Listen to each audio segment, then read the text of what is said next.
नमस्कार दोस्तों, आप लोगों को स्वागत है हमारे चैनल पे। तो आज की इस वीडियो में बात करने वाले हैं Bihar BEd combined entrance test 2025। इसका जो फॉर्म है वो जारी हो चुका है। तो जो भी कैंडिडेट बीएड में एडमिशन लेना चाहते हैं गवर्नमेंट या फिर प्राइवेट कॉलेज में, वैसे कैंडिडेट को ये फॉर्म फिलअप करना होगा। अगर आप लोग गवर्नमेंट कॉलेज में भी एडमिशन लेना चाहते हैं बिहार में, तो आप लोग को इस फॉर्म को फिलअप करना ही होगा। और अगर प्राइवेट कॉलेज में भी एडमिशन लेना है बीएड में, तो आप लोगों को इसका फॉर्म फिलअप करना ही पड़ेगा।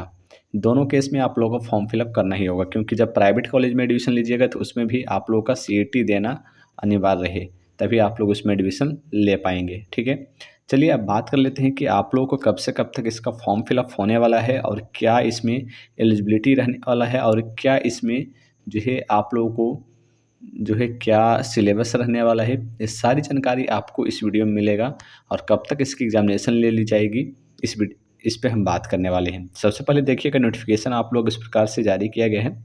इसमें आप लोगों को सारी डिटेल मेंशन की गई है। ललित नारायण मिथिला विश्वविद्यालय के द्वारा इसका एग्जामिनेशन प्रत्येक वर्ष कराया जाता है। ठीक, चलिए अब महत्वपूर्ण बातें पे। यहाँ पे कुछ डिटेल दिया गया है कि आप लोगों को इसके वेबसाइट पे जाकर आप लोग इसके फॉर्म फिलअप कर सकते हैं। जैसा कि यहाँ पर दिया गया है, बिहार बीएड lnmu.in के वेबसाइट पे जाकर अपना फॉर्म फिलअप कर सकते हैं। यहाँ पर आप लोगों को फ़ोटो अपलोड करने से रिलेटेड जानकारी दी गई है। कितना, जब आप लोग फॉर्म फिलअप कीजिएगा तो वहाँ पे भी मेंशन किया रहेगा कि कितना केबी का या फिर कितना जो है यहाँ पे उसका जो साइज़ है फ़ोटो का कितना होना चाहिए पिक्सल में, वो सारी जानकारी वहाँ पे पर भी मेंशन रहेगा जब आप लोग अप्लाई करने के लिए लॉगिन कीजिएगा। ठीक है, चलिए उसके बाद बात कर लेते हैं यहाँ पर सबसे पहले डेट के बारे में। डेट क्या रहने वाला है, तो जो डेट यहाँ पर रहने वाला है आप लोगों को 4 अप्रैल यानी कि 4 अप्रैल यानी आज से लेकर आप लोगों का 27 अप्रैल तक इस फॉर्म को फिलअप कर सकते हैं। 27 अप्रैल तक आप लोगों का डेट है इस फॉर्म को फिलअप करने के लिए। यहाँ पे बात कर लेते हैं, उसके बाद फिर 27 अप्रैल तक लास्ट डेट रहेगा इस फॉर्म को फिलअप करने के लिए। 28 अप्रैल से लेकर आप लोगों का जो है 2 मई तक जो है लेट फाइन के साथ यहाँ पे बताया गया है कि अगर 27 अप्रैल तक इस फॉर्म को नहीं भरते हैं तो लेट फाइन के साथ 2 मई तक आप लोग इस फॉर्म को भर सकते हैं। उसके बाद फिर जो दिया गया है डेट कि 3 मई से लेकर 6 मई के बीच में अगर आपके एप्लीकेशन में किसी भी तरीका का करेक्शन हो गया है तो आप लोग उसको सुधार करने के लिए 3 मई से लेकर 6 मई तक आप लोग उसमें कर सकते हैं।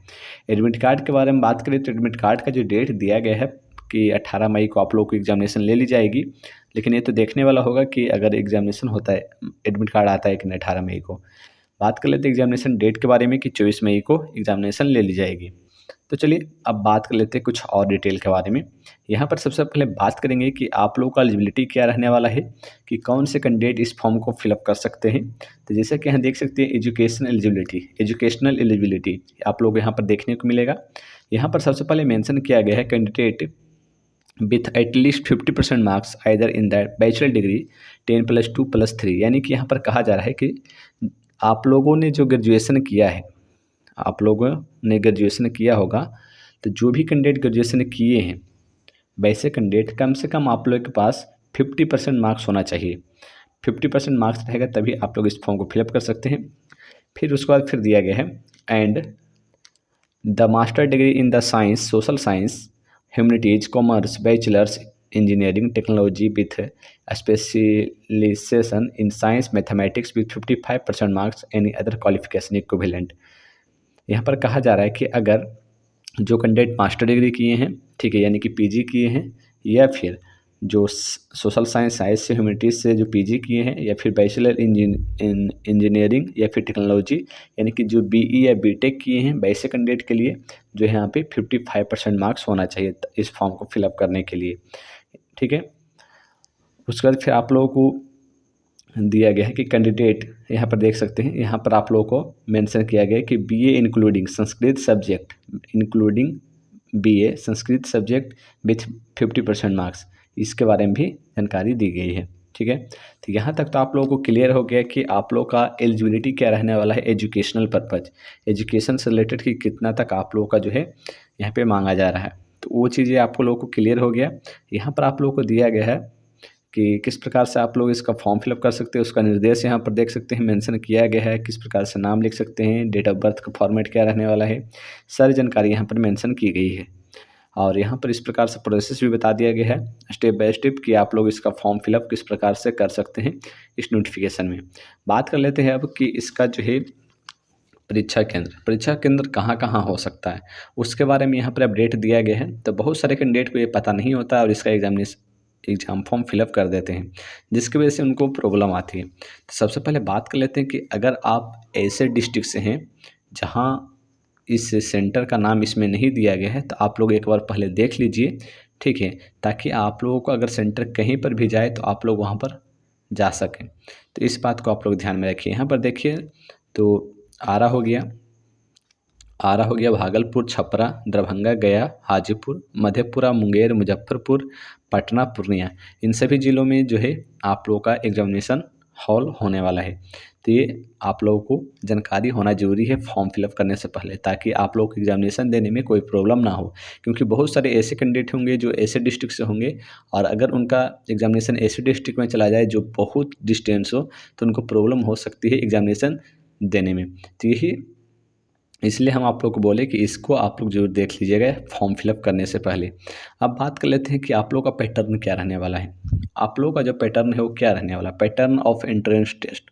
आप लोग का जो पैटर्न है वो क्या रहने वाला है। यहाँ पर आप लोगों को जो दिया गया है कि सबसे पहले देख लेते हैं सब्जेक्ट वाइज कि सब्जेक्ट वाइज आप लोगों को क्या पूछा जाएगा। यहाँ पर सबसे पहला जो दिया गया है general English comprehension BEd programme से रिलेटेड जो जनरल इंग्लिश हो सकते हैं वो पूछा जाएगा। फिर सेकेंड में जो है जनरल संस्कृत कम्प्रीहेंशन शिक्षा शास्त्री प्रोग्राम, ये आप लोगों को पूछा जाएगा।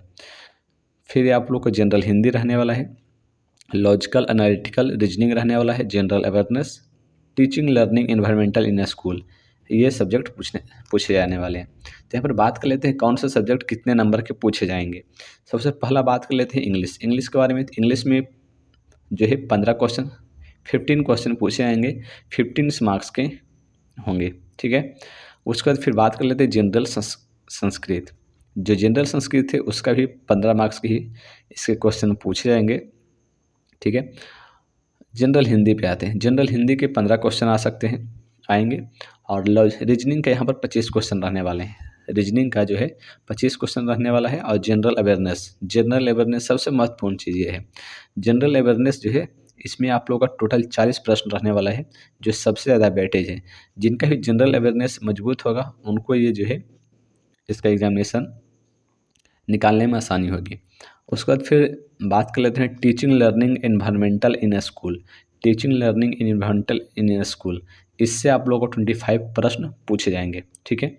तो ये आप लोग को हो गया कि आप लोग का सिलेबस क्या है और किस प्रकार से एग्जामिनेशन होने वाला है, और सारी डिटेल यहाँ पे दी गई है। टोटल 120 प्रश्न पूछे जाएंगे, टोटल 120 क्वेश्चन पूछे जाएंगे यहाँ पे, और 120 मार्क्स के इसके जो है एग्जामिनेशन होने वाली है। यानी कि एक प्रश्न पर एक ही नंबर दिया गया है, ठीक है। इस प्रकार से आप लोग को मेंशन की गई है। बात करते हैं यहाँ पर कि आप लोग का जो है क्वालिफिकेशन, जो क्वालिफाई करने वाले हैं, qualifying marks of CET BEd में क्वालिफाइंग मार्क्स क्या रहने वाला है, यानी कि कौन से कैंडिडेट क्वालिफाई कर सकते हैं। तो यहाँ पर सबसे पहला जो दिया गया फॉर कैंडिडेट अनरिजर्व कैटेगरी, जो भी जनरल कैटेगरी के कैंडिडेट हैं, जनरल कैटेगरी के जो भी कैंडिडेट हैं उनको 35% लाना होगा। 120 का 35%, यानी कि आप लोग को 42 मार्क्स लाना होगा अगर आप लोग इसमें सिर्फ क्वालिफाई होना चाहते हैं। पहले ही बता देते, क्वालिफाई का मतलब ये नहीं हुआ कि आप लोगों को गवर्नमेंट कॉलेज मिल जाएगा। क्वालिफाई का मतलब ये हुआ कि आप पास कर गए हैं, ठीक है। आप लोगों को अगर गवर्नमेंट कॉलेज लाना है तो जो भी कटअप जाएगा उसके आधार पर उतना नंबर लाना होगा। अब बात कर लेते हैं यहाँ पे SC ST BC EBC WBC EWS दिव्यांग कैटेगरी कैंडिडेट, इन सभी कैंडिडेट के लिए 30% जो है यहाँ पे क्वालिफाइंग मार्क्स रहने वाला है, यानी कि 36 मार्क्स उनको लाना होगा 120 मार्क्स में, अगर सिर्फ क्वालिफाई करना चाहते हैं तो। उसके बाद फिर बात कर लेते हैं यहाँ पर there is no negative marking. यहाँ पर जो है 120 प्रश्न पूछे जाएंगे 120 नंबर के, उसमें जो है एक भी नेगेटिव मार्किंग नहीं रहने वाला है, ठीक है, नेगेटिव मार्किंग नहीं रहेगा। अब बात कर लेते हैं फीस के बारे में कि आप लोगों का इसका फॉर्म फिलअप करने में इसका फ़ीस कितना लगने वाला है। तो यहाँ पर सबसे पहले देख सकते हैं 1000 फॉर जनरल कैंडिडेट, यानी कि 1000 रुपया यहाँ पे जनरल कैंडिडेट के लिए रखा गया है। बीसी हो गया, ओबीसी, वोमेन, ईडब्ल्यूएस, इन सभी कैंडिडेट के लिए जो है 750 रुपया रखा गया है। उसके बाद फिर यहाँ पर देखिएगा तो दिया गया है 500 फॉर SC/ST कैटेगरी, और उसके बाद फिर यहाँ पर दिया गया the fees is to be paid through online payment. यहाँ पर ये भी मेंशन कर दिया है किस प्रकार से आप लोगों को इसका जो फीस है पेमेंट करना होगा। तो ये हमने पूरी जानकारी आप लोगों को दे दिया है CET BEd, Bihar BEd entrance examination से रिलेटेड। अगर आप लोग चाहते हैं कि सिलेबस यानी कि डीपली इसका सिलेबस क्या है उसके बारे में आप लोगों को वीडियो चाहिए, तो आप लोग कमेंट जरूर कीजिएगा कि आप लोग हम डीपली बता सकें कि आपका एक्चुअल सिलेबस क्या है और कहाँ कहाँ से प्रश्न पूछे जाते हैं और सारी डिटेल बता सकें। धन्यवाद।